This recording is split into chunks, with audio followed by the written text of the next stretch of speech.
ಮೌನ ಮುರಿದ Rohit Sharma, hit man hit ನೀಡಿದ್ದು ಯಾರಿಗೆ?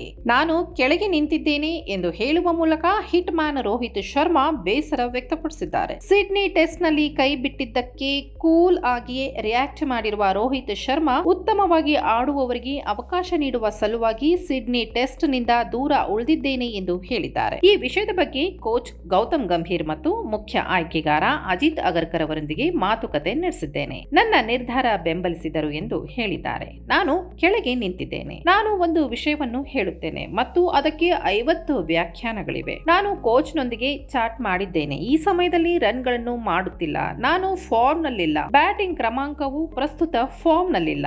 ಆದ್ದರಿಂದ ತಂಡ ಮುನ್ನಡೆಸಲು ಆಗಿಲ್ಲ ಎಂದಿದ್ದಾರೆ. ಭಾರತ ತಂಡದ ನಾಯಕ ರೋಹಿತ್ ಶರ್ಮಾ ಸಿಡ್ನಿ ಟೆಸ್ಟ್ ನಿಂದ ಹೊರಗುಳಿದಿರುವ ಬಗ್ಗೆ ಮೌನ ಮುರಿದಿದ್ದಾರೆ. 5ನೇ ಟೆಸ್ಟ್ಗೆ ಭಾರತ 1-2 ಹಿನ್ನಡೆಯಲ್ಲಿದ್ದಾಗ ಅಭಿಮಾನಿಗಳು ಮತ್ತು ಕ್ರಿಕೆಟ್ ಪಂಡಿತರು ಫಾರ್ಮ್ ನಲ್ಲಿ ಇಲ್ಲದ ರೋಹಿತ್ ಶರ್ಮಾ ಕೈ ಬಿಡಬೇಕು ಎಂದಿದ್ದರು. ಸಿಡ್ನಿಯಲ್ಲಿನ ಟೆಸ್ಟ್ ಪಂದ್ಯದಿಂದ ಕೈ ಬಿಟ್ಟಿದ್ದಕ್ಕೆ ಈ ರೀತಿ ಪ್ರತಿಕ್ರಿಯೆ ನೀಡುವ ಮೂಲಕ ಕೋಚ್ ಗೌತಮ್ ಗಂಭೀರ್ಗೆ ತಿರುಗೇಟು ನೀಡಿದ್ದಾರೆ.